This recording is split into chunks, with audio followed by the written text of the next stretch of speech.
2024 میں ایک تاریخ ہے جس کے لیے سارے پاکستانی بہت شدت سے انتظار کر رہے ہیں. اس تاریخ کو بہت کچھ طے ہونا ہے. 8 فروری 2024 کو پاکستان کا جنرل الیکشن ہونا ہے اور یہ شاید پاکستان کا ہسٹری کا موسٹ اویٹڈ جنرل الیکشن ہے اور یہ تاریخ موسٹ اویٹڈ ہے. اس کی 2 وجوہات ہیں. ایک، کسی کو یقین نہیں ہے کہ اس تاریخ کو الیکشن ہوگا. جو صورتحال ملک میں بنائی جا رہی ہے اور جس طرح ایک لاپ سائڈڈ طریقے سے کچھ پارٹیوں کو فیور مل رہا ہے اور کچھ پارٹیوں کو نقصان پہنچایا جا رہا ہے، تو لوگوں کو لگ رہا ہے کہ جی الیکشن ہی نہیں ہونا 8 تاریخ کو.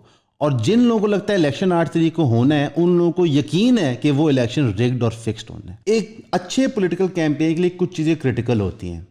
آپ کنسٹیچوئنسی میں ورکنگ کرتے ہیں، ایک پورٹ فولیو کریٹ کرتے ہیں کہ جو آپ نے پچھلے چند سالوں میں کام کیا ہوتا ہے یا اپنے پرانے ٹینیور میں کام کیا ہوتا ہے.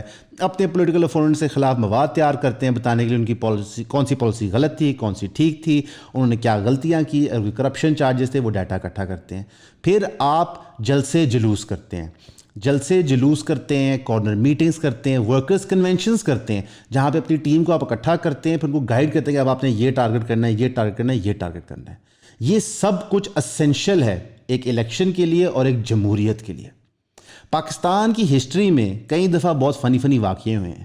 ایک واقعہ ہوا کہ ایک مجرم انگلینڈ سے واپس آیا جو ایبسکونڈر ڈکلیئر ہو چکا تھا، اور پھر اس کا ایک بہت مونیومنٹل اور بڑا جلسہ کیا گیا مینار پاکستان میں. اس کو اسپیشل پروٹوکول کے ذریعے ایئرپورٹ پہ انگوٹھے لگوا کے مینار پاکستان پہنچایا گیا، جہاں پہ اس نے کچھ پرندے ہوا میں ریلیز کیے اور پھر اس نے جلسہ کیا. جب وہ جلسہ فلاپ ہو گیا، اس کے بعد ایک دم سے ساری پالیسی چینج ہوگی. ایک دم سے جتنے جلسے جلوس آگے پلان تھے وہ سارے کینسل ہو گئے. ایٹ دا سیم ٹائم ایک پولیٹیکل پارٹی ہے جس کا لیڈر اس وقت جیل کے اندر ہے. اس پولیٹیکل پارٹی کے پاس شپ کے رڈر پہ کوئی بھی نہیں، یعنی کہ شپ کو سٹیئر کرنے والا کوئی نہیں ہے.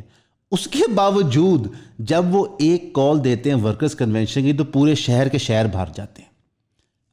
ایک بندہ اسپیشل پروٹوکول میں جلسہ کرتا ہے، اس کو ساری اسٹیٹ مشینری اور ایپریٹس سپورٹ کرتی ہے، اور ایک پارٹی ورکرز کنونشن کرنے جاتی ہے جہاں پہ کوئی ایبسکونڈر نہیں ہے، جہاں پہ کوئی کرمنل نہیں ہے، جہاں پہ پولیٹیکل ورکرز اکٹھے ہو رہے ہیں، تو اس پہ پولیس کریک ڈاؤن شروع کر دیتی ہے. پاکستان کی گورنمنٹ کے پاس ہمیشہ ایک سمپل ایکسکیوز ہے، یہاں تو جی سیکشن 144 لاگو ہے، سیکیورٹی تھریٹ ہے، او جی ٹیررزم بہت زیادہ ہو رہا ہے ملک کے اندر، ملک میں انتشار پھیل جائے گا. دیکھیں، ہمارا جو ملک ہے، جو اسی کرنٹ کنڈیشن ہے، اس کو ہم چینج نہیں کر سکتے. ہم نے اسی کنڈیشن میں الیکشن کروانا ہے، کم ہیل یا ہائی واٹر. ہم نے اسی کنڈیشن میں الیکشن کیمپین کرنا ہے. جو لوگ ادھر جمع ہو رہے ہیں وہ اس رسک کو سمجھتے ہیں، جو لیڈرز وہاں پہ جا رہے ہیں وہ اس رسک کو سمجھتے ہیں. جب سارے فریقین راضی، تو پھر قاضی کو کیا تکلیف ہے کہ وہ یہ فنکشن جلسہ کیوں نہیں ہونے دیتا. اور سونے پہ سہاگا، اس پرٹیکولر یا 2 جو ریلیاں ہیں اس کے لیے ہائی کورٹ سے آرڈر لیے ہوئے ہیں. پی ٹی آئی نے، علی امین گنڈاپور صاحب نے ریٹ فائل کی تھی کہ دیکھیں ہم نے جلسے جلوس کرنے، ای سی پی قانون کے مطابق آپ نے فیئر ٹریٹمنٹ دینی ہے، تو لہٰذا ہمیں کرانے دیا جائے. اس کے اندر جج کا ریمارک تھا کہ اگر آپ جو متعلقہ ایریا کے قانون ہیں اور سیکیورٹی میجرز ہیں ان کو امپلیمنٹ کریں گے تو آپ کو اجازت ہوگی. اس سب کرنے کے باوجود، سیکیورٹی میجرز کرنے کے باوجود، ڈی سی مانسیرا نے لاسٹ مومنٹ کہا سوری آپ کی پٹیشن ریجیکٹ ہو جاتی ہے این او سی کے لیے فار اے کنونشن. اب رادر دین کنونشن ڈس اسمبل کرنے کے لیے انہوں نے باقاعدہ جا کے بلڈوزر لے کے ان کا سٹیج بنایا ہوا توڑ دیا، ان کے ورکر اریسٹ کرنا شروع کر دیے، لوگوں پہ ڈنڈے برسانا شروع کر دیے. ایک جگہ انہوں نے اوپن فائرنگ کر دی جس میں 2 لوگ زخمی ہو گئے، ایک پولیس والا اور ایک پی ٹی آئی کا ورکر. کیا میسج دے رہے ہیں آپ؟ جو کیئر ٹیکر گورنمنٹ ہوتی ہے، جو کیئر ٹیکر سیٹ اپس ہوتے ہیں، ان کا کام ہوتا ہے گورنمنٹ جو اتری ہے پاور سے اس کی ہینڈ اوور کرنا پاور کی ٹو کیئر ٹیکر گورنمنٹ، اور پھر الیکشن کروانا. That's it. ان کا صرف یہ پروسیس ہوتا ہے. لیکن پاکستان کے اندر کوئی اس پروسیس کو فالو نہیں کر رہا. چاہے ہمارا پرائم منسٹر صاحب ہو جو لمز جا کے کیمپین کر رہے ہیں، کس چیز کی ہمیں آج تک نہیں پتہ چلا، یا یو این میں جا کے سیلفیاں کھنچوا رہے ہیں، یا محسن نقوی صاحب ہوں جو چیف منسٹر لاہور ہے، جو اس وقت شہباز شریف سٹائل مختلف جگہوں پہ جا کے فوٹو آپس کروا رہے ہیں اور اپنے بینر لگوا رہے ہیں کہ نقوی صاحب کی سپیڈ دیکھیں وہ کس سپیڈ سے کام کرواتے ہیں. قانونی طور پہ آپ کا کام ہے اگلا الیکشن کروانا اور انشور کرنا کہ ایون پلینگ پلیٹ فارم ہو. یہ کام کرنا نہیں ہے. جو آپ کا قانونی فرض ہے، اور آف کورس پاکستان کے اندر جس کا جو کام ہوتا ہے وہ کبھی نہیں کرتا، وہ اور لوگوں کا کام کرنا شروع کر دیتا ہے. تو ہمارے چیف منسٹر، ہمارے کرنٹ انٹرم منسٹر، سارے وہی کام کر رہے ہیں. الیکشن کے حوالے سے کوئی تیاری نہیں کروا رہا، نہ پی ٹی آئی کو اجازت مل رہی ہے، اور فنلی انف پی پی پی کو بھی بہت ڈفیکلٹی آ رہی ہے جلسے کے لیے این او سیز لینے کے لیے. بلکہ بلاول بھٹو کے ریمارکس ہیں کہ جی نواز شریف صاحب کو جو ٹریٹمنٹ مل رہی ہے، جو ایک کنوکٹڈ کرمنل ہے، اس کے مطابق تو ہمیں کوئی پروٹوکال ہی نہیں مل رہا، ہمیں کوئی فیور ہی نہیں مل رہا. اچھا، اس سب کے اندر ایک بڑی انٹرسٹنگ چیز اور فنومنون آپ دیکھتے ہیں کہ ایک بندہ جس کا ٹرائل کورٹ میں ہونا ہے، اس کا ٹرائل جیل کے اندر ہو رہا ہوتا ہے. اس کی بیگم جو اس ٹرائل پہ آ رہی ہوتی ہے تو گنڈے اس کی گاڑی پہ حملہ کرتے ہیں. پی ٹی آئی کے جو پرانے سیکٹریز تھے جو اس وقت انگلینڈ کے اندر رہ رہے ہیں، ان کے اوپر ایسڈ اٹیک ہوتا ہے. تو ایسا محسوس ہوتا ہے کہ ایک پارٹی کو دبایا جا رہا ہے اور ایک پارٹی کو پروموٹ کیا جا رہا ہے. لیکن پریشان نہ ہوئیے گا، یہ پاکستان کی ہسٹری ہے. الحمدللہ پی ٹی آئی نے بھی یہی کیا تھا، چاہے وہ 2013 کے الیکشن میں ہو جب انہوں نے اسٹیبلشمنٹ کی مدد لی پی ایم ایل این کو ڈی ریل کرنے کے لیے، چاہے 18 کے الیکشن سے پہلے ہو جب انہوں نے پھر اسٹیبلشمنٹ کی مدد لی پی ایم ایل این کو ڈی ریل کرنے کے لیے جہاں پہ ان کے ورکرز بھی اٹھائے، چاہے وہ پی ٹی آئی کی گورنمنٹ کے دوران مڈ ٹرم الیکشنز ہوں یا کسی کنسٹیچوئنسی کی ریزرو سیٹ کے الیکشنز ہو جہاں پہ یہی کام ہوتا رہا. اور تھرو آؤٹ 90s ہی ہوتا رہا، اور آل دا وے بیک پاکستان کے پہلے جنرل الیکشنز تک یہی کام چلتا ہے کہ جس کی اسٹیبلشمنٹ کے ساتھ لائن سیٹ ہوتی ہے وہ باقی سب پہ ڈنڈے برسانا شروع کرتا ہے. ہمارا موقف بہت سمپل ہے کہ جمہوریت کی ریکوائرمنٹ ہے کہ ہر کسی کو لیول پلینگ فیلڈ ملے. دیکھیں پیسے کے لحاظ سے تو نہیں مل رہی، بظاہر الیکشن کے اوپر ڈکلیئرڈ 11 لاکھ روپیہ لگنا ہوتا ہے، لیکن ہم سب کو پتہ ہے کہ ایم این اے کے الیکشن پہ 20-25 کروڑ روپے سے کم نہیں لگتا.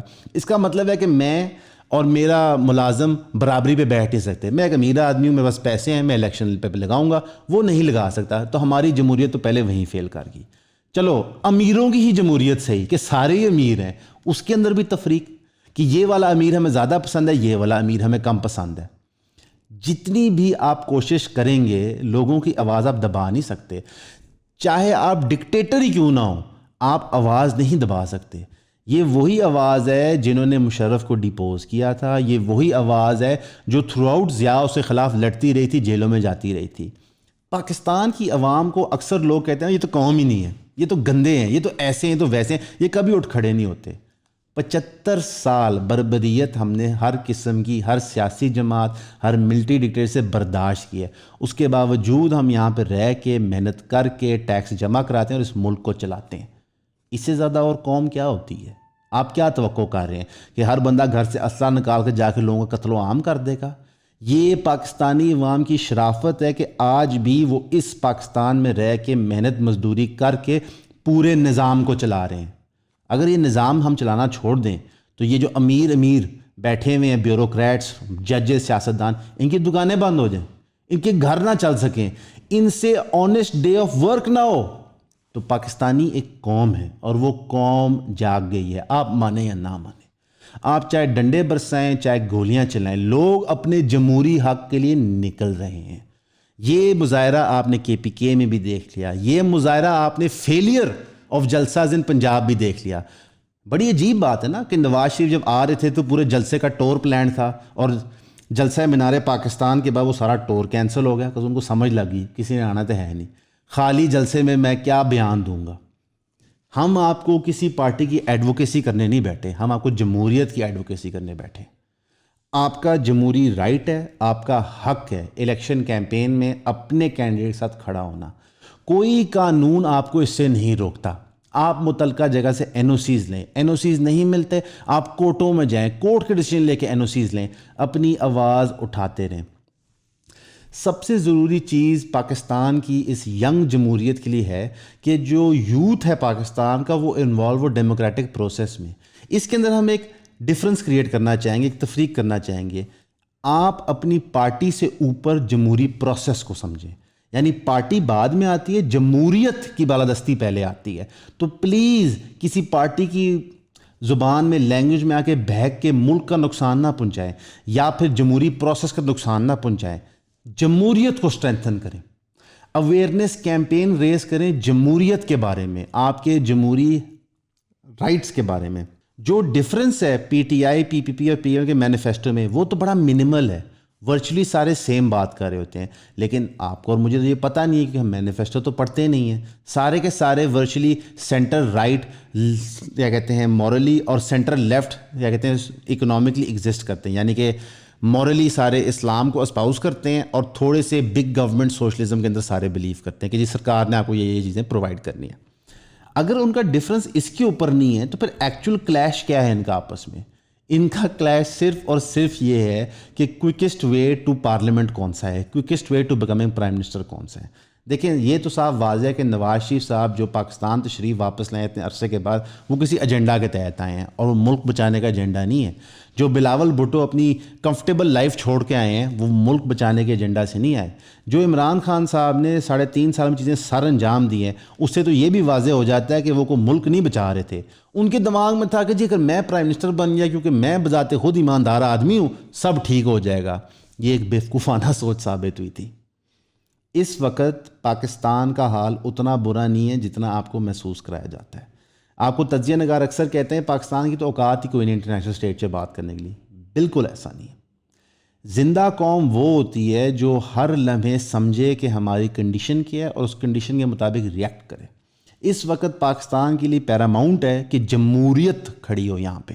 میرے اور آپ کا فرض ہے کہ ہر پولنگ سٹیشن پہ ہمارے علاقے میں ہم نظر رکھیں انشاءاللہ اگر الیکشن ہوتا ہے, اور ہر پولیٹیکل کیمپین میں ہم شرکت کریں, چاہے وہ پی ٹی آئی کی ہو, پی ایم ایل این کی ہو, پی پی پی کی ہو, جماعت اسلامی کی ہو, ٹی ایل پی کی ہو, آئی پی پی کی ہو, جس مرضی کی ہو. کیونکہ ہر کسی کو جمہوریت میں اور پاکستانی کانسٹیٹیوشن کے تحت حق ہے کہ وہ اپنی آواز اٹھائے, پولیٹیکل کیمپین کرے, الیکشن پروسیس میں کھڑا ہو, اور کوئی غیبی طاقت اس کو روک نہیں سکتی. یہاں پہ غیبی طاقت ہم اللہ کی طرف اشارہ نہیں کر رہے, ان کی طاقت تو کسی کو بھی روک سکتی ہے. یہاں پہ غیبی طاقت ہم اس طاقتور حلقے کی بات کر رہے ہیں جو پاکستان کو 75 سال سے رول کر رہی ہے. اس میں بھی ہم کلیریفیکیشن دیں گے. ایک مس کانسیپٹ پی ٹی آئی نے دی ہے کہ جی یہ تو آرمی ہے. یہ صرف آرمی نہیں ہے سر, یہ وہ جج ہیں, یہ وہ بیوروکریٹ ہیں, یہ وہ سیاستدان ہیں, اور یہ وہ امیر کاروباری ہیں جو اس سسٹم کو 75 سال سے رول کر رہے ہیں. اور افسوس کی بات یہ ہے کہ وہ لوگ پی ٹی آئی میں بھی بیٹھے ہیں. حقیقی جمہوریت کے لیے کھڑے ہوئے, کیونکہ آپ کی اور میری بقا اور سلامتی اسی کے اندر ہے. کنڈیم کریں جو لوگ جمہوری پروسیسز کو روک رہے ہیں ڈسپائٹ قانون ان کے ساتھ ہوتے ہوئے, اور اس سب کے اندر ہمیشہ اللہ کو یاد رکھیں اور سٹرگل یاد رکھیں حضرت علی رضی اللہ عنہ کا, امام حسن, امام حسین کا, کہ وہ کبھی بھی نہیں گھبرائے تھے آگے سے جتنا مرضی طاقتور بندہ کھڑا ہو, کیونکہ وہ حق پہ تھے. آج حق یہ ہے کہ پاکستان ایک جمہوریت ہے, اس کے اندر لوگوں کی آواز سنی جانی چاہیے, اور election free and fair contest ہونے چاہیے. اور یہ انشور کوئی انٹرنیشنل آرگنائزیشن نے نہیں کرنا, آرمی نے نہیں کرنا, ججز نے نہیں کرنا, سیاستدان نے نہیں کرنا, یہ انشور آپ نے اور میں نے کرنا ہے.